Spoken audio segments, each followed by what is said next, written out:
compact piece, the orange there, but I just finished up that wrap yesterday. The last thing I want to do is scratch that thing up. Yeah. All right. Me and him's going to change and we'll get ready. We got to switch over to the modified, really get some seat time. I'm kind of learning my way through everything.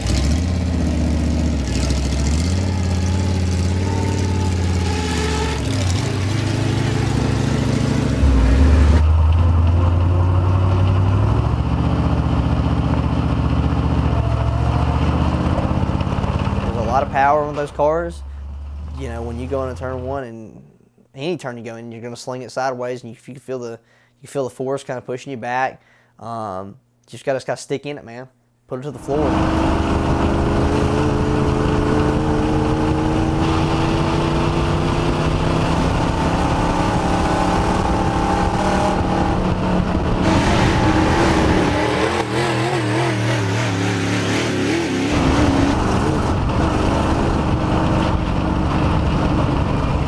First run we had out, period, if there's any, the entire front portion of the fender was rubbing the tire.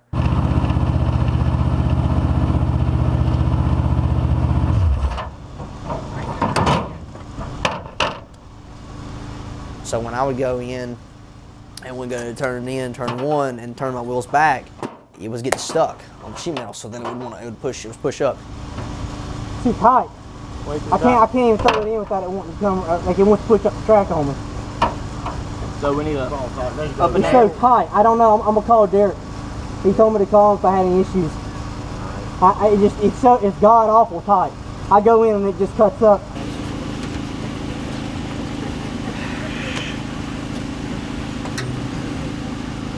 I can barely get on it. Where's my phone at? Dad, let me see your phone. It's just cuts up the track like a mother freaker. It's so tight. And it looks like it's rubbing my middle. See that? All right, front. Yep. Okay, I was about to say, because I mean, every time I would go in, this is pretty much, I guess, a new body, I guess I was in. But every time I would go throw it into turn one or turn three, obviously now I see why. It was rubbing, so it would obviously get stopped against the sheet metal, and then it would just go right up the track. And we ended up having to cut that out, grind it down, or file it down, make sure that, you know, obviously wouldn't cut the tire or nothing like that. And once we got out there, I could turn the car a little bit better.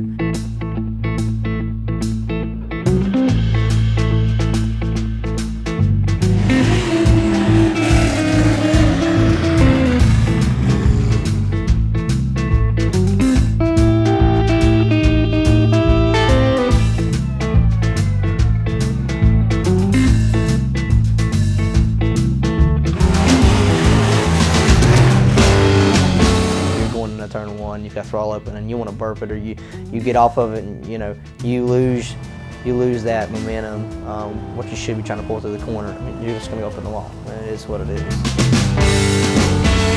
You got to make sure, and when you're taking that thing in, driving turn one, you got to hold it wide open, man. Roll with it, you know, drag your brake, work your brake, however you see fit.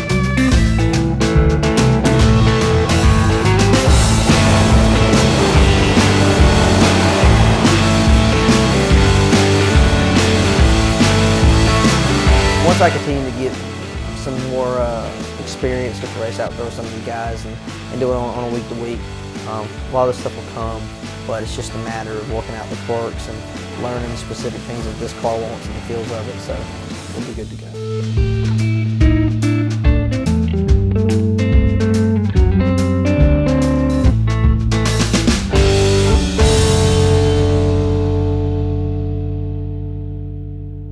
If you could find a set of 205, 75s, 15s, I'd get them. It don't matter if it's a car tire or a trailer tire. I mean, yeah, I can get them.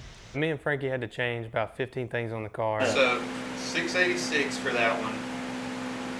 And $699 is what he'll be running. So honestly, I think that'd work better because he could use just a smidge, and I'm not spending more money. You got a little bit more cam lift than he's got too, so. So honestly, it'd probably bounce. That'd down. honestly work out better. That's what I'm thinking. I know it's gonna be a hassle to get that transmission in. No, man. No. Man, it'll take me about probably 10 minutes to take one out and put it in.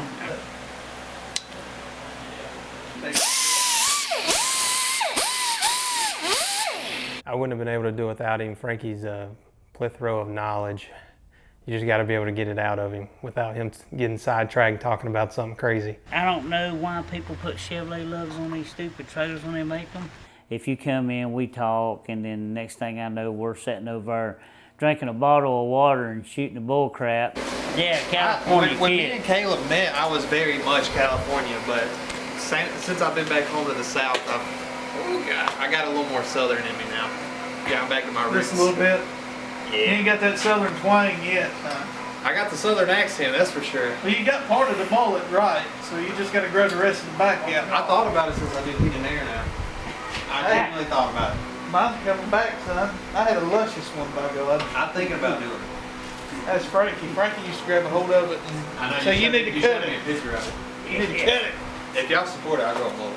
The typical work day with Frankie is pretty long. Most of the time we're not doing anything for the car, and in the last hour we're just struggling to get it done because we sat there and talked about the most random thing you could imagine. That's Rocky putting we're putting a transmission cooler on it so we can run 500 more horsepower faster. No, this is going to be for a fuel cooler. Yeah, that's right. We're running illegal fuel coolers on our cars now, so make sure you, what do you call it, protest us in the next round. Next thing you know, we're about 5 hours behind, and then we're looking at, you know, we need this done yesterday.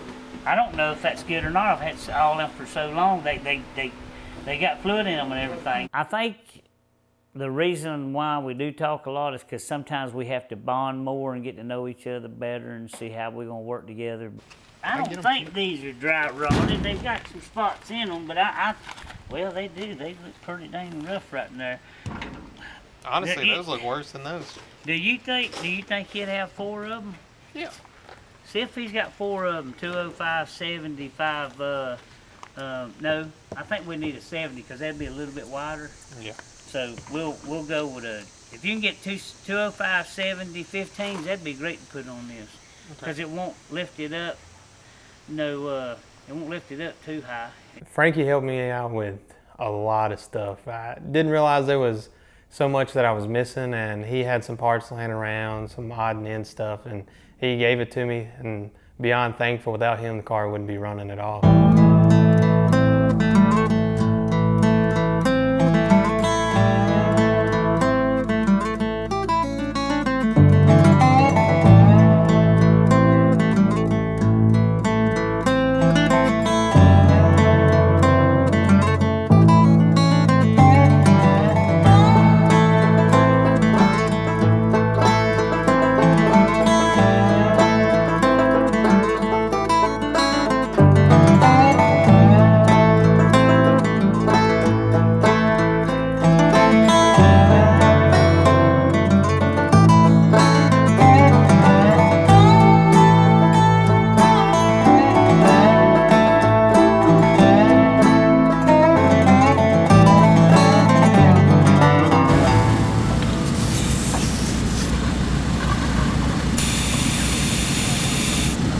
One of the things that we've been fighting all year is overheating.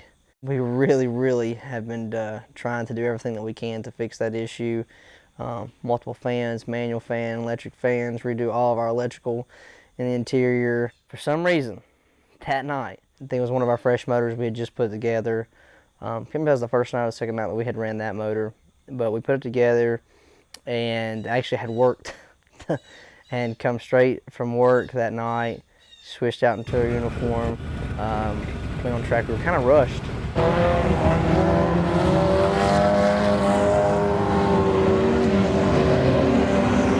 Started at the back, I believe, of the heat. Fought our way up to a good starting spot for the main. Oh, welcome to being a driver / owner. How about that?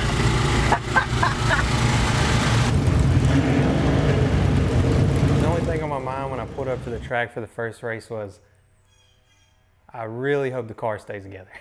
That was the only thing I was concerned about. There was no, what if I don't do well? What if I wreck? What if this happens? I was just there to have fun, and I wanted my car to stay in one piece.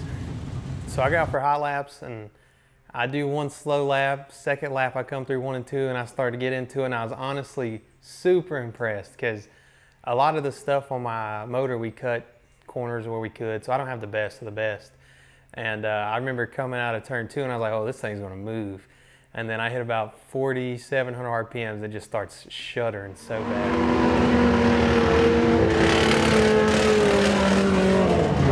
As soon as the car wouldn't go, it was immediate defeat, and also kind of broke my heart because the financial burden of building a race car is not light. So I'd poured all this time and money into it, and it didn't go. And I was pretty honestly devastated.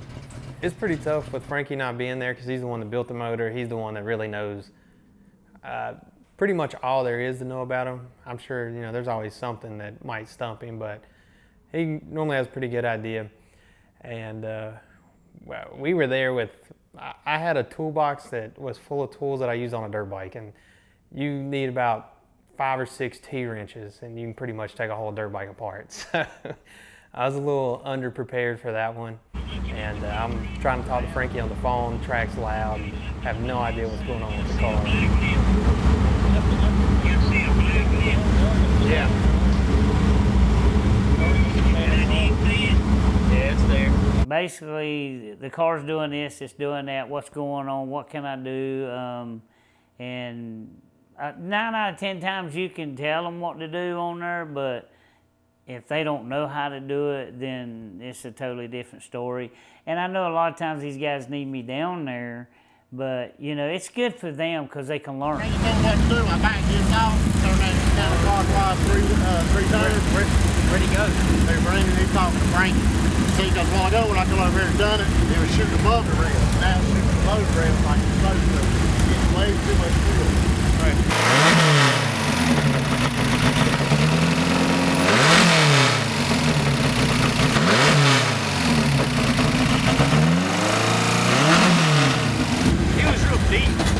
It didn't sound too bad. Put the plug wire back on, we're gonna fire it up. I'm gonna rewire that too. Taking all the connectors out. You don't want all the connectors. It just takes one way.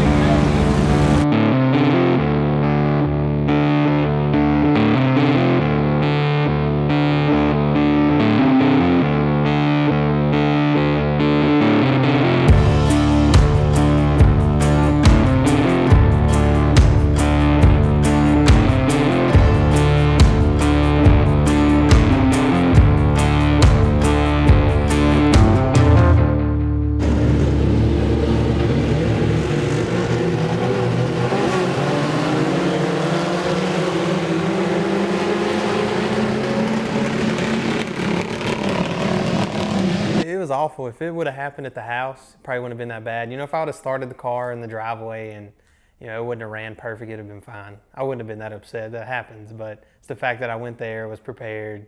I bought a $120 receiver about 5 minutes before that.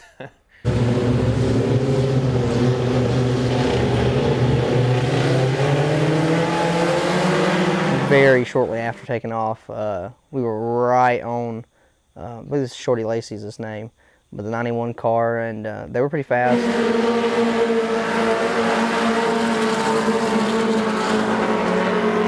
But we were stuck to the bumper. Obviously, I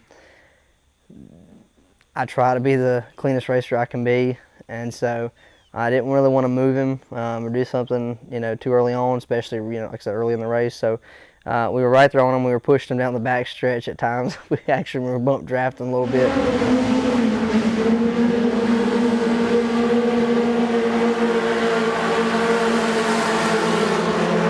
Eventually he wouldn't get out of the way, so one time going into 3, I had just booted him up just enough up off the track where I could take advantage and go inside of him, and I did.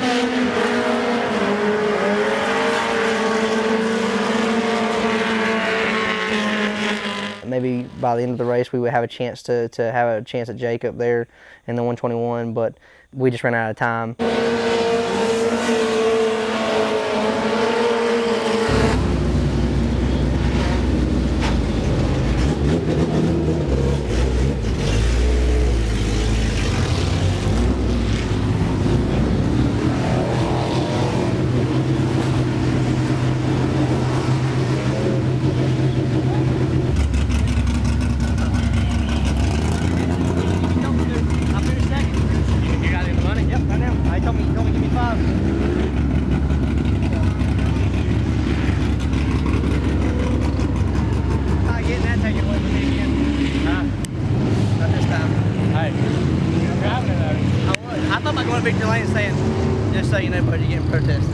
Why exactly did you want to protest him at the end of the race initially? Man, I think it was one of those adrenaline things after the race. You know, a lot of people do a lot of things that maybe they regret, and I was so frustrated, so frustrated.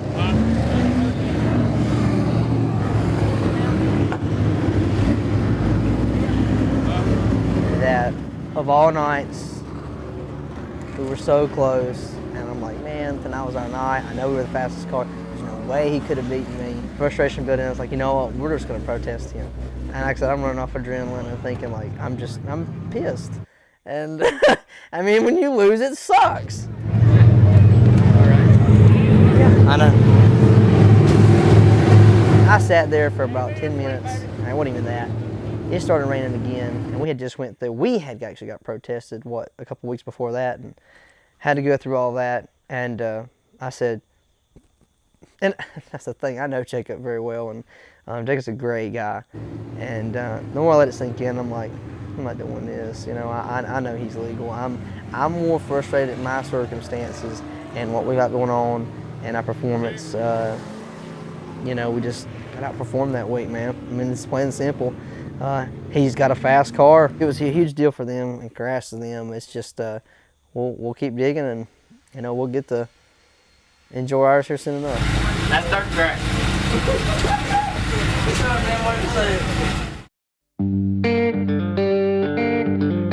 We've got a chance to run for championship this weekend.